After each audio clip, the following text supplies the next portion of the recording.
Teknologjia ka arritur në atë pikë ku dhe gjyshi mund të marrë në telefon nëpërmjet syzeve.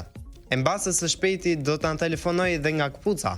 Po, Meta njerëz sapo ka prezantuar pajisjet më të reja teknologjike në Connect 2025. Dhe këtë herë nuk bëhet fjalë për atë metaversin që nuk e ka qef asnjëri, por për disa produkte që mund t'i mbash në fytyrë.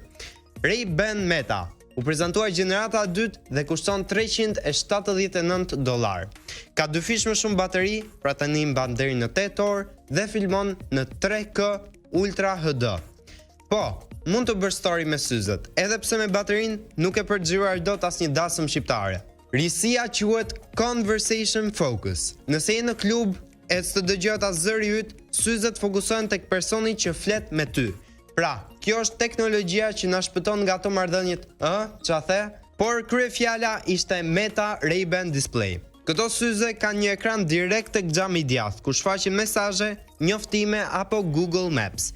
Dhe bashkë me to vjen Meta Neural Band, një byzëlyk që lexon sinjalet elektrike nga dora jote. Praktikisht, ti mund të përgjigjesh në WhatsApp duke bërë sikur po shkruan në ajër. Çmimi $799, ose ndryshe, syze dhe byzëlyk që janë më të shtrenjtë se vetë telefoni yt. Natyrisht prezantimi nuk shkoi perfekt. Mark Zuckerberg provoi një demo me një kuzhinier për të gatuar salca koreane.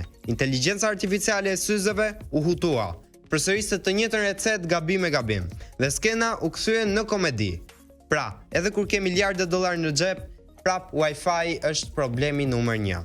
Hot take: Meta po mundohet të na bindë që ardhmja është smart glasses first dhe telefoni i dyti.